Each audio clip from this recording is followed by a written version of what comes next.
அற்புதமான உரைதனை ஞான உரைதனை நற்சபையின் பொற்சபையின் பொன்னம்பல மகாசபையின் ஆற்றல் பெற்றிய உரைதனை ஆற்றலாய் அமர்ந்தவர்கள் அற்புதம் நிகழ்த்தி எங்கும் காணா நிகழ்வாக எவ்வளையினும் காணா நிகழ்வாக மாற்றத்தை நிகழ்த்த அற்புதமாக கர்ஜிக்கும் நிகழ்வாக யுகத்தை மாற்றத்தை யுகத்தின் மாற்றத்தை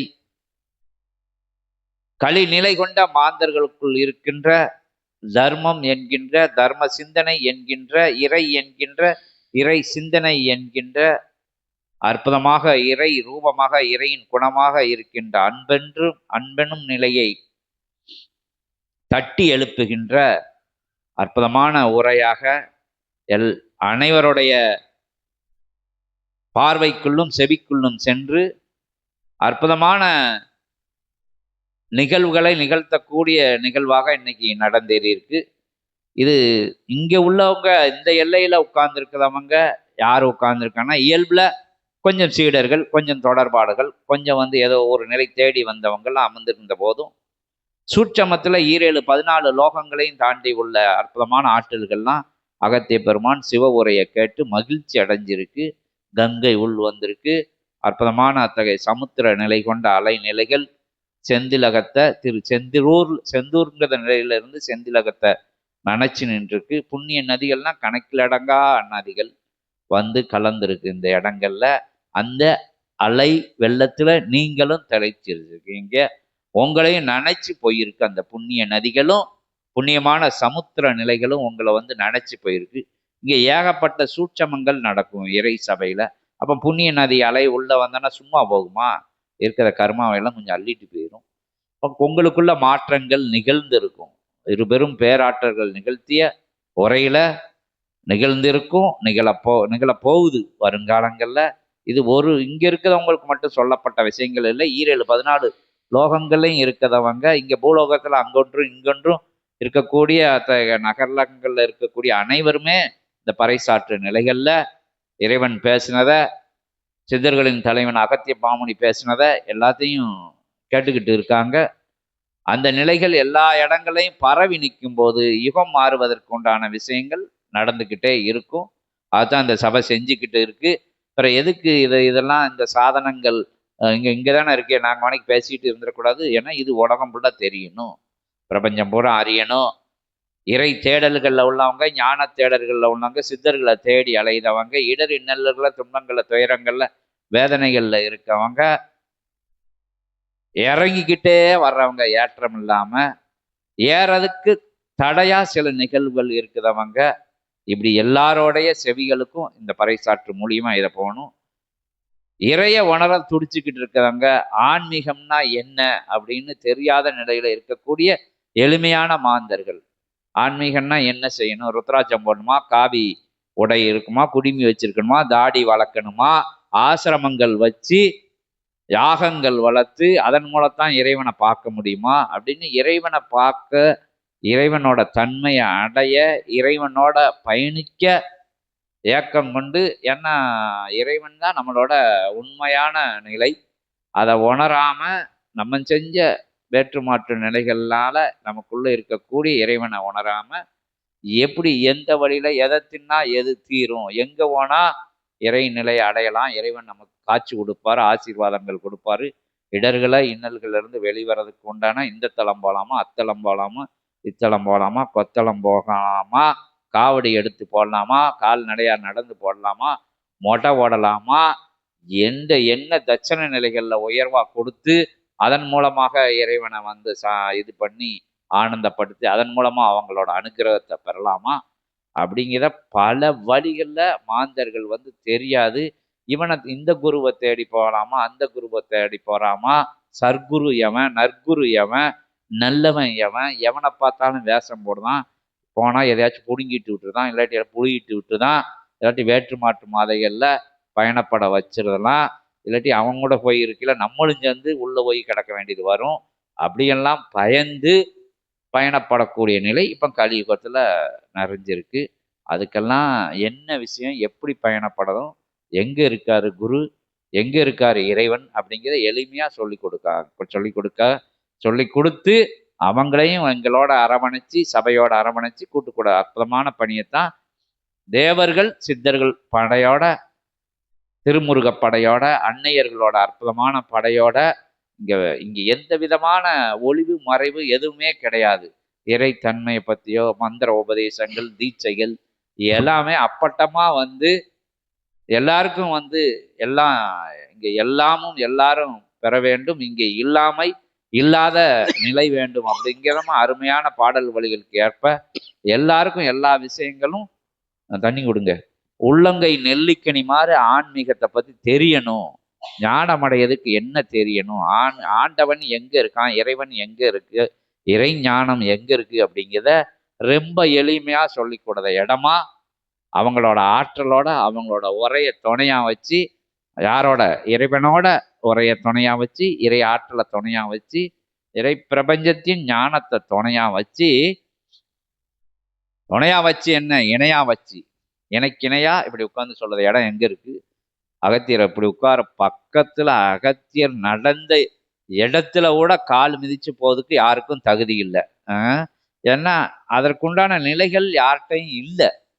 அதற்குண்டான தன்மைகள், தராதரங்கள்னு சொல்லக்கூடிய காம குரோத லோப மதமாச்சரியத்தை வென்றவன் மகாவீரர் மாதிரி இப்படி நிலைகள்ல உள்ள மாந்தர்கள், தயால குணம் உண்டவங்க, நான் என்ற நிலையை அகற்றி நிற்கிறவங்க, அவங்க தான் சித்த பெருமக்களா கருதப்படுறாங்க. அவங்களுக்கெல்லாம் தலைவர் அகத்திய பெருமான். அண்ட சராசரங்களை ஆள்பவர், எழுகடலை குடிப்பவர், 7 உலகம் ஆள்வர். அப்படி சித்தரை எங்கேயாச்சும் யாராச்சும் இப்படி உட்கார்ந்து பார்க்க முடியுமா? அவரோட குடுமையை பார்க்க முடியுமா? அவரோட நடந்த ஓசையை கேட்க முடியுமா? அவர் உடம்புல பூசியிருக்கிற சந்தனத்தோட அந்த மனத்தை, உபூதியோட மனத்தை யாராச்சும் உணர முடியுமா? இங்க வந்து உணர்தும் இல்லாம உங்க வீட்லையும் இருந்து அதை உணர்றாங்க சீடர்கள்.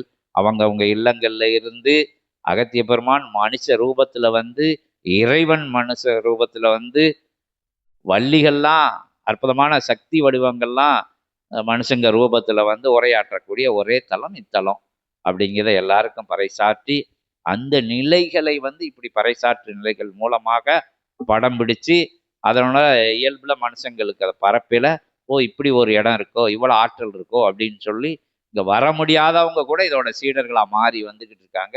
அங்கங்க இப்படி நூல் தாங்கும் சீடர்கள் உருவாக்கிட்டு இருக்காங்க. இங்க வராமலேவும் ஒரு நூல் தாங்கும் சீடர் மட்டும் கிடையாது, இது மாதிரி ஆயிரக்கணக்கான சீடர்கள் உருவாக்க போறாங்க. நீங்க இங்க என்ன அது அது என்ன இந்த விழா வருது இல்ல, இருட்டு விழா, அதாவது சிவராத்திரி விழா, அதுக்கு வந்து இன்னொரு நூல் எக்ஸ்ட்ரா, அதாவது அதிகப்படியான இப்போ 3 நூல்களோட இன்னும் ஒரு நூல்கள்ல புதுசா உதயமாக போகிறது. இன்னும் 10-20 நூல்களுக்கு மேல வளர்ந்துக்கிட்டு இருக்கு. அந்த விஷயங்களையெல்லாம் வந்து இந்த பறைசாற்று மூலமா எல்லாருக்கும் தெரிவிக்கிறதுல இங்க இறை அனுகிரகங்கள் இருக்குன்னு சொல்ல முடியும். அந்த நிகழ்வை தான் சொல்லிக்கிட்டு இருக்கு. இங்க இருக்கிறவங்க பார்க்காதவங்க பல எல்லைகளுக்கு பரப்பி அதன் மூலமா சிவசபையோட பணியானது அற்புதமா நகர்ந்துகிட்டு இருக்கு. சித்தனை அடையாளப்படுத்தக்கூடிய நிலை, சிவசபையை அடையாளப்படுத்தக்கூடிய நிலை. இங்க இப்படி ஒரு சபை இருக்கு, இப்படி எளிமையா இருந்துக்கிட்டு இறைவனை கூட்டு பேசுறாங்க, சித்தர்கள் தேவர்கள் வந்து பேசுறாங்க அப்படிங்கிற நிலை. என்ன அவதார சித்தன்கிற ஒரு சிவமகா வாழை சித்தன் உதித்த தலமா இருக்கு. அங்க அகத்தியன் ஆசானா உட்கார்ந்து எனக்கு இணையா துணைக்கு துணையா உட்கார்ந்து வழி நடத்திக்கிட்டு இருக்கக்கூடிய ஒரு சபை இருக்கு. கூப்பிட்டவொன்னே சித்தர்கள் தேவர்கள்லாம் வந்து பேசுறாங்க. இது யாருக்கும் கொடுக்கலையா இது மாதிரி ஒரு ஆற்றலை, இப்போ கலியுகத்தில் இப்படி கொடுத்துருக்காங்க அப்படிங்கிற விஷயத்தையெல்லாம் சொல்லதுக்கு தான் இங்கே இந்த சச்சங்கம் போட்டு, இல்லைன்னா உங்களை தனித்தனியாக கூட்டு பார்த்து பேசிட்டு போயிடலாம். இதெல்லாம் மேடை ஓட்டு எதுக்கு பேசுனா, முழக்கம் வந்து பிரபஞ்சம் முழுவதும் கேட்கணும். இறை முழக்கம், இறை முழங்குற இடம் வேற எங்கேயும் இல்லை அப்படின்னு சத்தியம் பண்ணி சொல்லக்கூடிய சபை இது. அதனால எல்லாரும் வந்து இதை வந்து வேற்று மாற்று நிலைக்குள்ள சரியாம இப்படி நடக்குமா, இன்னும் எங்கேயாச்சும் இருக்குமோ, இது மாதிரி எங்க கைலாயத்துல இருக்குமோ, இமயமலை அடிவாரத்துல ஏதாச்சும் ஒரு சித்தர்கள் இருப்பாங்களோ, சந்துக்குள்ள இருப்பாங்களோ, பொந்துக்குள்ள இருப்பாங்களோ, குளிச்சுக்கிட்டு இருப்பாங்களா, குளிக்காம இருப்பாங்களா, தொங்கிட்டு இருப்பாங்களா, தொங்காம இருக்காங்களா, ஆடை குடுத்திருப்பாங்களா, உடுத்தாம இருப்பாங்களா, ஆம்பளையா இருப்பாங்களா, பொம்பளையா இருப்பாங்களான்னு தேடி அலையதை விட்டுட்டு, உயர்வா இங்க இடம் இருக்கு அப்படிங்கிற எல்லாம் உயர் சிந்தைக்குள்ள புகுத்திக்குவாங்க. அங்க இங்க என்ன தேடுதல் வந்து அது வந்து கடைசி வரைக்கும் முடியாது. இகலோகத்தில் உள்ள தேடுதல் இதுக்கு அது அது இதுக்கு அது இதுக்கு அது இதுக்கு அதுன்னு எப்பமான நிறைவடைஞ்சிருக்கானா மனுஷன்? நம்ம நிறைவடைஞ்சிருக்குமா? டெய்லி தான் சாப்பிட்டுக்கிட்டு இருக்கோம். அதுல மாற்றி மாற்றி மாற்றி மாற்றி சாப்பிடணும்னு ஆசைப்படுதும். ஒரு கார்ல போனா இன்னொரு காரு, ஒரு வண்டி போனான்னா 2 வருஷத்துல கழிச்சு அந்த வண்டி வேற வண்டி. இப்படி இந்த நிலைகள் இது இது ஒன்றை ஒன்று மாற்றி போய்கிட்டே தான் இருக்கும். நிறைவடையுங்க. நிறைவான சபை இங்க இருக்கு. நிறைவான சித்தர்கள் தேவர்கள் இருந்து அமர்ந்து பேசுதாங்க. தேடுதலை விடுங்க. தெரிஞ்சுக்கோங்க. எல்லாரும் தெரியப்படுத்துங்க. அதான் உங்களோட பணி, நம்மளோட பணி. எங்களோட பணியா தான் உங்களோட பணி தான். இறைய தேடி அலைய வேண்டாம். என்ன இறையை தேடுறதுக்கு சாப்பாடை தேடுறதுக்கு அங்கங்க அலைய வேண்டியிருக்கு.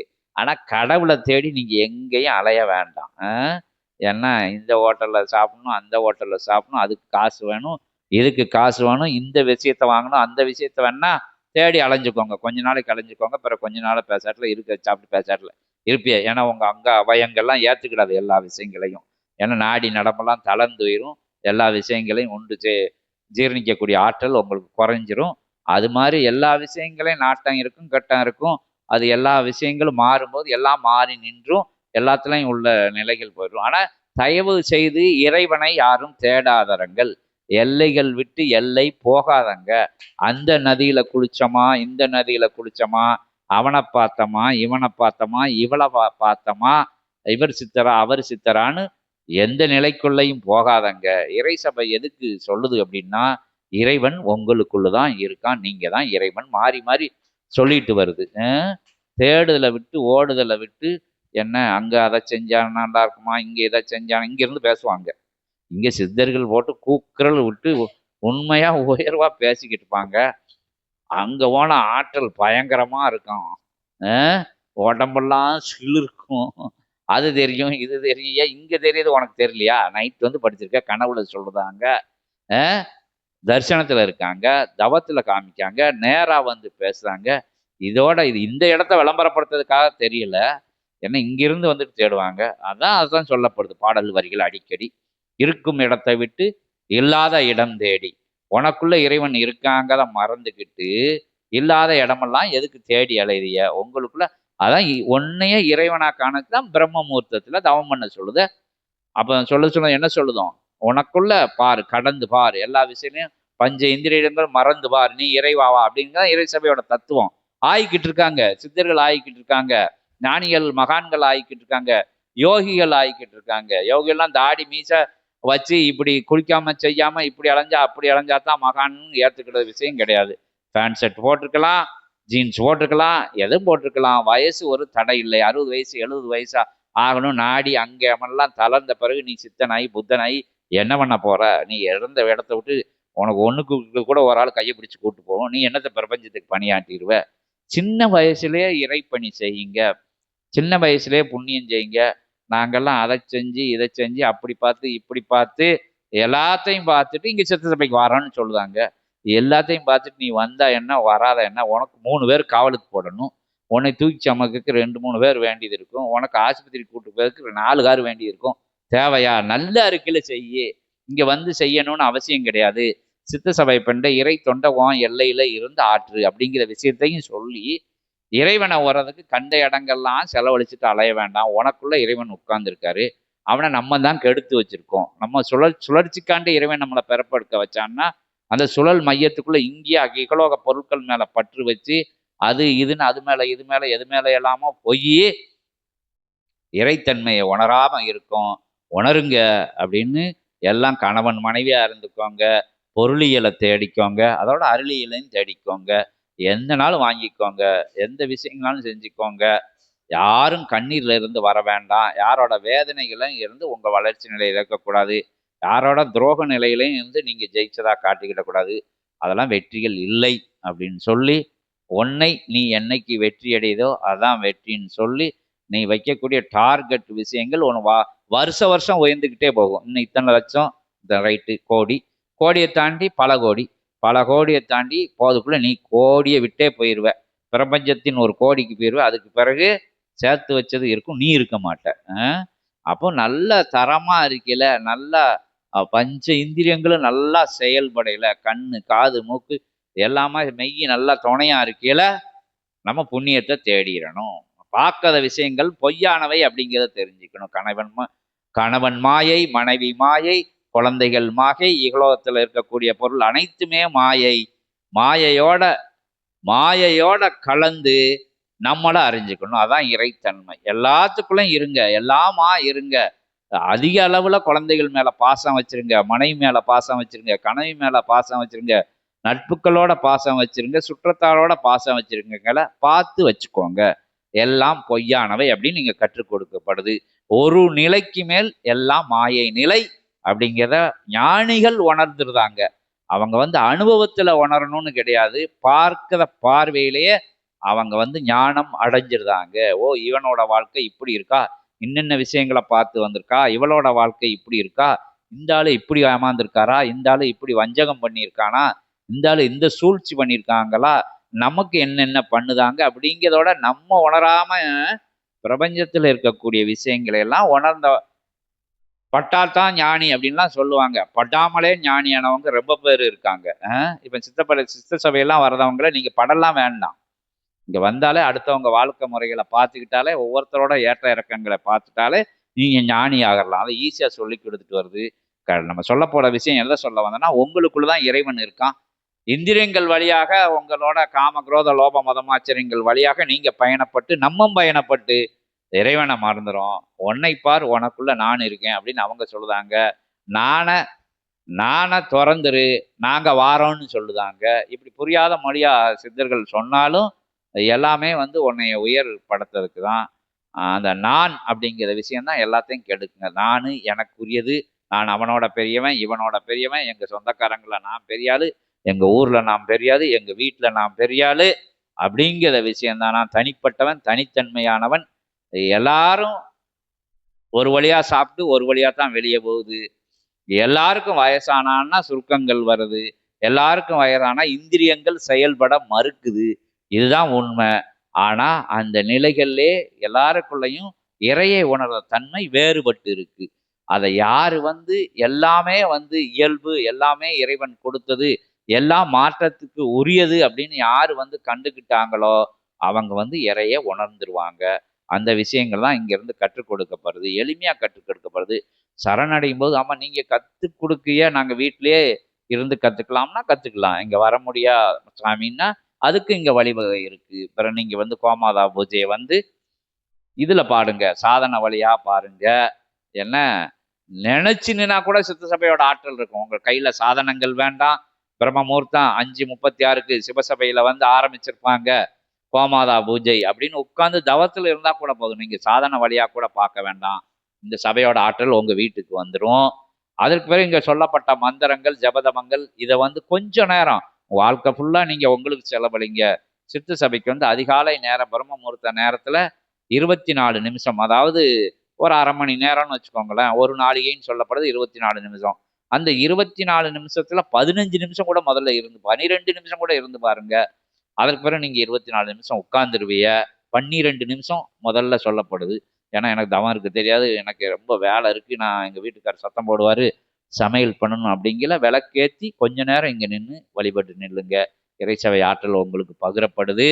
தர்மம் செய்யுங்க, அடுத்தவங்களுக்கு உதவி பண்ணுங்கன்னு எளிமையா சொல்லி தாராங்க சித்தர்கள். இங்க இருந்து எல்லாரையும் வரவேற்று இந்த உரை போய்கிட்டே இருக்கும். உங்களுக்கு உண்டான இன்னைக்கு தவத்துல பார்த்த காட்சிகள், சிவத்தை உணர்ந்த தன்மைகள், என்ன நடந்தது, இல்லாட்டி இதுக்கு முன்னாடி எங்களுக்கு இன்னதெல்லாம் நடந்திருக்கு அப்படிங்கிற ஞான சம்பந்தமான வினாக்களை முதல்ல அகத்திய பெருமான்கிட்ட கேட்டு, அதுக்கு பிறகு ஊழ்வினை சம்பந்தப்பட்ட உங்களுடைய சொந்த வினாக்களை, உங்களுக்குள்ள இருக்கிற ஏற்ற இறக்கங்கள் அதுக்கு பிறகு பின்னாடி கேட்டுருவோம். எப்பவும் இங்கே அப்படிதான் கேட்போம். இன்றும் அதே மாதிரி கேட்போம். உரை போய்கிட்டே இருக்கும். உரை நடையில உள்ள விஷயங்களை அப்பப்போ வர்றத கருத்துக்களை நீங்க சேமிச்சு வச்சுக்கோங்க. எல்லாமே நூல் வழியா வர்றதுதான். எந்த புலம்புனாலும் அந்த ஆதி கைலாய சிவசூட்சம நூல்ல இருந்து வர்றதான். எல்லாம் உங்களுக்கு புதையல் மாதிரி நீங்க எடுத்து வச்சுக்கோங்க. தேவையான நேரங்கள்ல அது தேவைப்படும். உங்களை நீங்க தெரிஞ்சுக்கோங்க. முதல்ல தன்னை உணர தனக்கு ஒரு கேடு இல்லை அப்படின்னு சொல்லியிருக்காங்க. அண்டத்தில் உள்ளது பிண்டம், பிண்டத்தில் உள்ளது அண்டம்னா பிரபஞ்சத்தில் உள்ளதான் நம்மகிட்ட இருக்கு, நம்மகிட்ட உள்ளதான் பிரபஞ்சத்தில் உள்ள இருக்கு. நீதான் இறைவன் அப்படிங்கதான் இங்க உள்ள கோட்பாடு. அப்ப நீதான் இறைவன்னா அப்ப என்ன ஏன் உணர வைக்க முடியலன்னா, அது உனக்குள்ள இந்திரியங்கள் பின்னாடி நீ போனதுனால உனக்கு அடையாளம் தெரியல. அப்ப இந்திரியங்களை கட்டுப்பட்டு தவத்துல இருக்கையில என்ன என்ன நிகழும் அப்படிங்கிற விஷயம்தான் தவம்னு சொல்லப்பட்டிருக்கு. இப்படி ஏகப்பட்ட விஷயங்கள் எளிமையா கற்றுக் கொடுக்காங்க சித்தர்கள். ஒவ்வொரு விஷயமா வந்து எல்லா இடங்கள்லையும் இதுதான் கற்றுக் கொடுக்காங்க. பெரிய பெரிய ஆலய நிலைகள்ல உள்ள பெரிய பெரிய வண்ணமயமான தோரணங்கள் கட்டி தொங்க விட்டு தாடி வச்சு அது வச்சு இது வச்சு இருக்கக்கூடிய நிலைகள்ல கூட இங்க எளிமையா கற்றுக் கொடுக்குற மாதிரி யாரும் கற்றுக் கொடுக்க மாட்டாங்கன்னு சொல்லிட்டு எல்லாத்தையும் வந்து எளிமையா கற்றுக்கோங்க அப்படின்னு மீண்டும் மீண்டும் சொல்லி அகத்திய பெருமான்கிட்ட தவக்காட்சிகளை கேட்கறதுக்கு உங்களை தவத்துல பார்த்த விஷயங்கள் நீங்க உயர்வா பார்த்த விஷயங்கள் எல்லாம் சொல்லுங்க. இன்றைக்கு தவத்துல பார்த்தது கேளும் வரும்.